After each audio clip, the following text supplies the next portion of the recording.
ప్రస్తుతం దేశం మొత్తం పార్లమెంట్ వైపే చూస్తోంది. కీలక బిల్లుల ఆమోదం విషయంలో ఏం జరగబోతోంది అనేది సమయం కూడా దగ్గర పడుతోంది. ప్రధానంగా ఎఫ్సిఆర్ఏ బిల్లు కానీ, మహిళా రిజర్వేషన్ కానీ, అలాగే డీలిమిటేషన్, ఈ మూడు బిల్లుల విషయంలో బీజేపీ మంచి పట్టు మీద ఉంది, ఎలాగైనా ఆమోదింప చేసుకోవాలని. అదే నేపథ్యంలో ఖర్గే టీం కూడా వీటిని వ్యతిరేకించడానికి, భారతీయ జనతా పార్టీ వ్యూహాలను చిత్తు చేయడానికి వాళ్ళు కూడా సిద్ధంగానే ఉన్నారట. గతంలో కూడా విపక్షాలను సస్పెండ్ చేసి బిల్లుల్ని ఎలాగ ఆమోదించారు, ఇప్పుడు ఆ తరహా కూడా ఏమైనా నిర్ణయం తీసుకుంటారా అనేది కూడా ఒక అనుమానం అయితే తెర మీదకి వస్తుంది. ఏం జరగబోతుంది ఈ మూడు బిల్లుల వ్యవహారంలో, ఇదే అంశం మీద చర్చించే ప్రయత్నం చేద్దాం. సార్, ఒకటి ఎఫ్సిఆర్ఏ బిల్లు చాలా కీలకం అనేది, అదే నేపథ్యంలో ఆల్రెడీ మహిళా రిజర్వేషన్ బిల్లు, డీలిమిటేషన్ బిల్లు విషయంలో ఒకసారి బిల్లు ప్రవేశపెట్టి ఫెయిల్ అయిన సందర్భం. కానీ ఈసారి ఎలాగైనా ఆమోదింప చేసుకోవాలి అనేది ఎలా ఎలా ఉండబోతుంది, సాధ్యమవుతుందా? ఈ మహిళా రిజర్వేషన్ బిల్లు లేకపోతే ఈ నియోజకవర్గాల పునర్విభజన బిల్లు అసలు ఈ సెషన్ లో తెస్తామని బీజేపీ ఎక్కడా చెప్పలా. మీడియా మాత్రమే స్పెక్యులేట్ చేసింది, తెస్తున్నారు తెస్తున్నారు తెస్తున్నారు, అదుగో అదుగో అదుగో అదుగో అదుగో అని చెప్పేసేసి. వాళ్ళు, నేను మొదటి నుంచి చెప్తున్నా, ఈ విషయంలో ఇవి రెండు తేవాలంటే 2/3 మెజార్టీ కావాలి. 2/3 మెజార్టీ కన్ఫామ్ అయ్యాక తేవడం బెటర్, కానీ మళ్ళీ తెచ్చి మళ్ళీ చర్చించి మళ్ళీ చివరిలో ఓడిపోయి మళ్ళీ పక్కన పెట్టుకోవాల్సిన అవసరమే ఉంది. అని వీళ్ళే రాస్తారు, అంటే వీళ్ళే రాస్తా అయిందంటారు, తర్వాత వీళ్ళే వెనక్కి తగ్గిందని రాస్తారు. వాళ్ళ నోటుతో వాళ్ళు ఎఫ్సిఆర్ఏ బిల్ అయితే ప్రవేశపెట్టేశారు ఆల్రెడీ. ఈ రెండింటి ప్రవేశపెట్ల వాళ్ళు క్యాలిక్యులేట్ చేసుకుంటారు. ఇప్పటికీ కూడా 16 దాకా, అంటే ఏది మొన్న వచ్చిన ఆ తృణమూలోళ్ళు ఎన్సిపిఐ కిందకి మారి వచ్చినటువంటి వాళ్ళు, తర్వాత శివసేన ఉద్ధవ్ థాకరే బ్యాచ్ ఎంపీలు కొంతమంది ఇటు షిఫ్ట్ అయ్యారు కదా షిండే పార్టీలోకి, వాళ్ళందరూ కలిపితే కూడా ఇంకా దాదాపు 30-40 సీట్లు కావాల్సి వస్తుంది 2/3కి. 310 ఏమో వచ్చింది అక్కడ, ఇక్కడ 360 దాకా రావాలి కదా. ఈ సందర్భంలో వీళ్ళు లెక్కేసేస్తుంది ఏంటి, డిఎంకే కూడా మద్దతు ఇచ్చేస్తాను, డిఎంకే ఇంతవరకు కన్ఫర్మ్ చేయట్లా. ఒకవేళ వాళ్ళు కన్ఫర్మ్ చేయాలంటే ఏదో పిత్తలాటకం పెడతారు. తమిళనాడు రాజకీయం వాళ్ళు, వాళ్ళకి ఒకటి ప్రయోజనం నెరవేరాలంటే వాళ్ళకి ఇంకోటి ఏదో కావాలని కూడా అడుగుతారు. కాబట్టి వాళ్ళు అక్కడ ఇంకా ఏమీ అధికారికంగా లేదు స్పందన. వైఎస్ఆర్ కాంగ్రెస్ పార్టీ, తర్వాత బిజు జనతాదళ్ వీళ్ళందరూ మద్దతు ఇస్తారు. వీళ్ళు ఇచ్చినటువంటి దాని కారణంగానే సరే, టిఆర్ఎస్ కి అసలు లేదు కదా, రాజ్యసభలో ఒక సీట్ ఉన్నట్టుంది, దీంట్లో ఒక సీట్ కూడా లేదు లోక్సభలో, కాబట్టి వాళ్ళు కూడా మద్దతు ఇస్తారు. కానీ లేదు ఇక్కడ క్యాలిక్యులేటెడ్ గా. దీంతో ఏమవుతున్నది, అక్కడ చాలా తగ్గుతున్నాయి సీట్లు. డిఎంకేను ఒప్పించుకుని తర్వాత సమాజ్వాదీనో ఎవరో ఒకళ్ళు ఐఎన్డిఏ కూటమిలో వాళ్ళు అడ్డం తిరగాలి, పెద్ద సీట్లు ఉన్నవాళ్ళు. అప్పుడు కానీ సాధ్యం కాదు అది. రెండవది వచ్చేటప్పటికి మహిళా రిజర్వేషన్ దాంతో లింకప్ అయ్యి ఉన్నది. వీళ్ళు ఏమంటారంటే, నువ్వు అది తీసేసి ఈ బిల్లు పెట్టంటారు. అది తీసేసి అసలు ఈ బిల్లు పెట్టక్కర్లా, మహిళా రిజర్వేషన్ బిల్లు. అంటే వాళ్ళు అనేది ఏంటి, డీలిమిటేషన్ బిల్లు తీసేసి మహిళా రిజర్వేషన్ బిల్లు పెట్టంటారు. మహిళా రిజర్వేషన్ బిల్లు ఆల్రెడీ ఆమోదం పొందేసింది, ఆచరణలో పెట్టడమే. ఆచరణలో పెట్టినప్పుడే ఆ బిల్లులో రాసుంది ఏంటి, ఆఫ్టర్ డీలిమిటేషన్ అని ఉంది. డీలిమిటేషన్ ఇప్పుడెప్పుడు జరుగుతుంది, ఇంకా 3 ఏళ్ళు పడుతుంది. ఎందుకు, జనాభా లెక్కలు పూర్తవ్వాలి. జనాభా లెక్కలు పూర్తయిన తర్వాత దాని ప్రాతిపదికన డీలిమిటేషన్. అంటే ఇప్పటికీ మనం ఈ ఏడాదిలో కొన్ని ప్రయోగాత్మక ఏరియాల్లో చేశారు జనాభా లెక్కలు. ఇవి మళ్ళీ సెట్ కావడానికి 2027 అవుతుంది, ఏది పూర్తి స్థాయిలో దేశవ్యాప్తంగా జనాభా లెక్కలు. అవన్నీ పూర్తయిన తర్వాత నియోజకవర్గాల పునర్విభజన అనేది ఇంకొక 6 నెలలు పడుతుంది. అంటే 2028 వచ్చేస్తుంది అక్కడ పూర్తవడానికి ఇదంతా. ఇప్పుడు ఆన్లైన్ ప్రాతిపదికన కాబట్టి పెద్ద కష్టం లేదనుకున్నప్పుడు నియోజకవర్గాల పునర్విభజన తొందరగానే చేయి. కానీ అలా చేస్తే దేశంలో అల్లకల్లోలం అయిపోతుంది.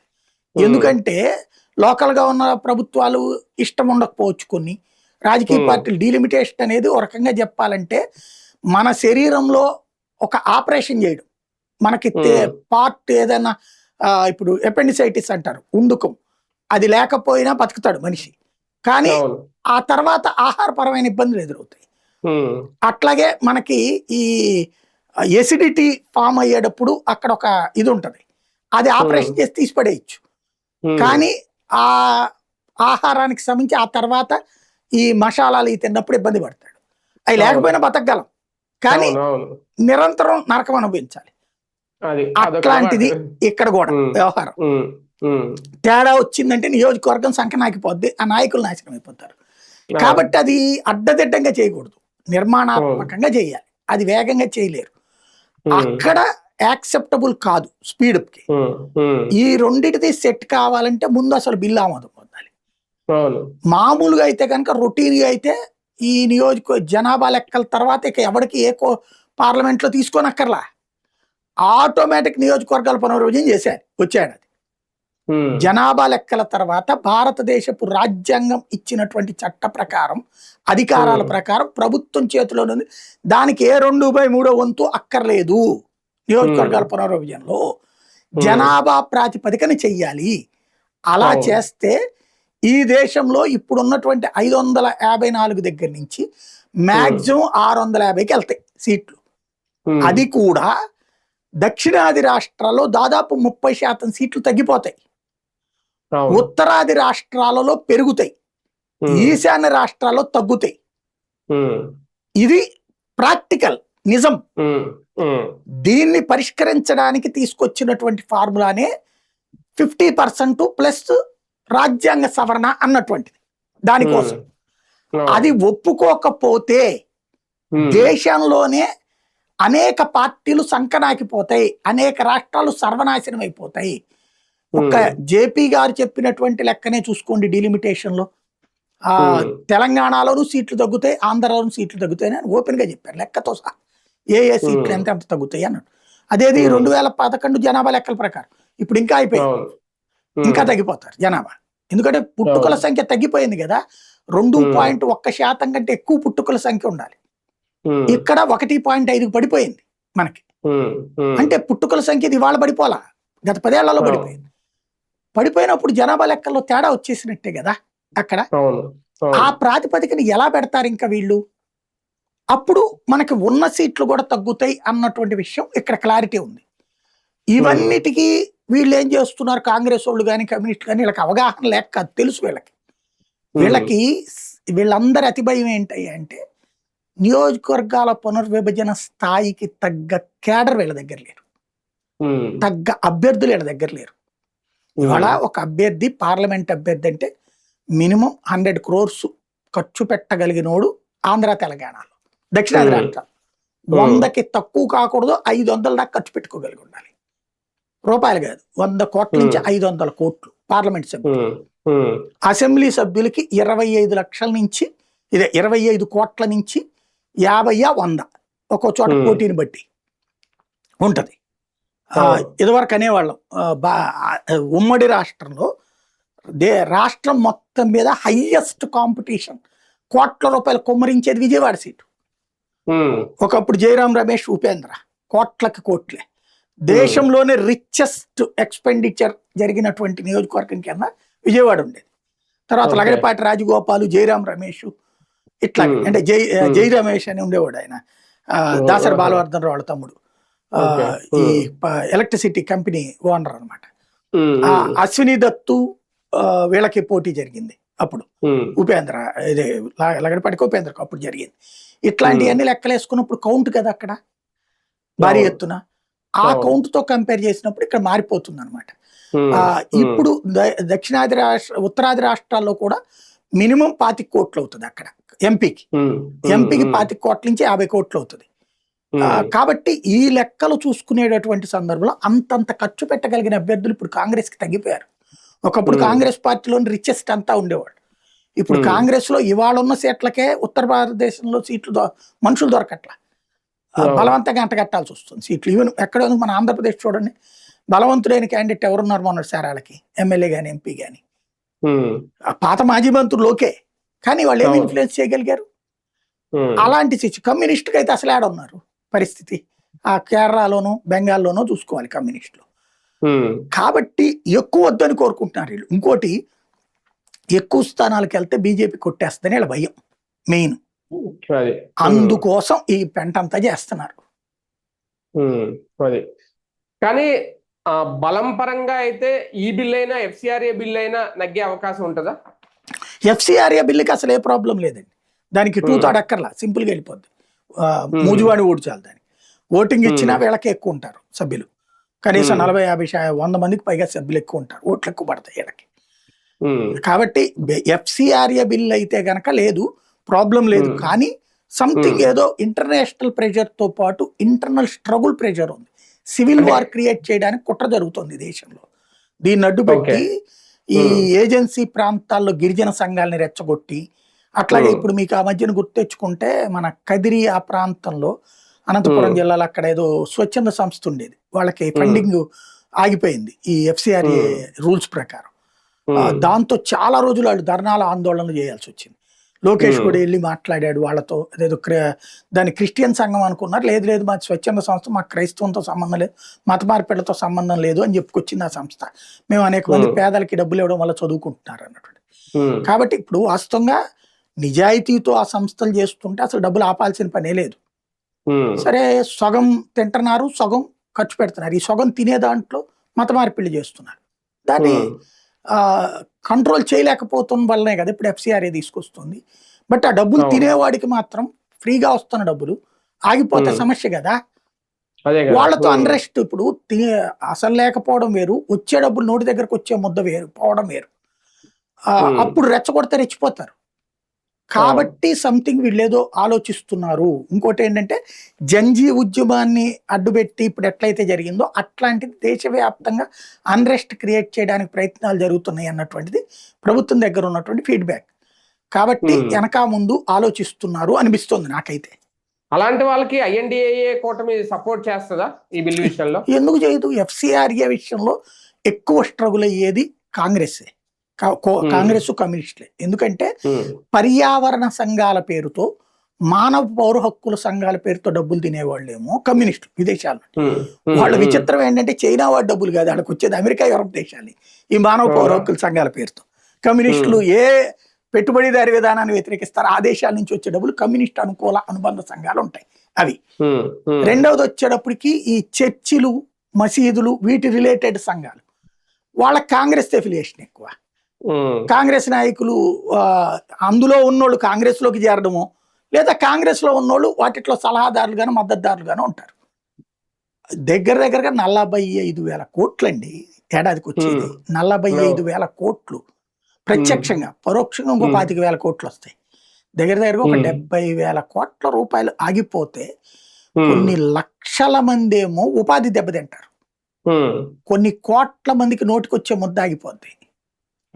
కాబట్టి భయపడుతున్నారు అక్కడ. సార్ ఒక రకంగా అంటే మామూలుగా జనరల్ డౌట్, మన పార్లమెంట్ లో ప్రవేశపెట్టే బిల్లును అడ్డుకునే విషయంలో విదేశీ శక్తులు ఏ రకంగా ప్రభావం చూపే అవకాశం ఉంటది? అంటే వాళ్ళు బెదిరిస్తున్నారు. ఇప్పుడు అమెరికా వద్దంది, యూకే వద్దంది. ఎందుకంటే వాళ్ళ దేశాలలో వాళ్ళు ప్రమాణమే బైబిల్ మీద చేస్తారు. మీకు అమెరికా అధ్యక్షుడు దేని మీద ప్రమాణం చేస్తాడు? బైబిల్ మీదనే, భగవద్గీత మీద కాదు కదా. బ్రిటన్ ప్రధానమంత్రి అంతే కదా, బైబిల్ మీదనే కదా. అంటే మనకి ఇక్కడ భగవద్గీత ఎలాగో వాళ్ళకి వాళ్ళ మత పెద్దల ప్రెషర్ ఉంది. మత పెద్దలు ఇక్కడ భారతదేశంలో మత మార్పులకి 77 ఏళ్లలో చాలా సాధించారు వాళ్ళు. కనీసం మనల్ని 30% మార్చగలిగారు ఈ దేశంలో. ఈ దళిత క్రైస్తవ రిజర్వేషన్ గొడవ కూడా వాళ్ళే క్రియేట్ చేస్తుంది. ఎందుకని? ఇప్పుడు ఆ రాజ్యాంగంలో అంబేద్కర్ గారు రాసిన విధానం ప్రకారం మతం మారితే రిజర్వేషన్ చెల్లదని చాలా స్పష్టంగా రాసేసాడు.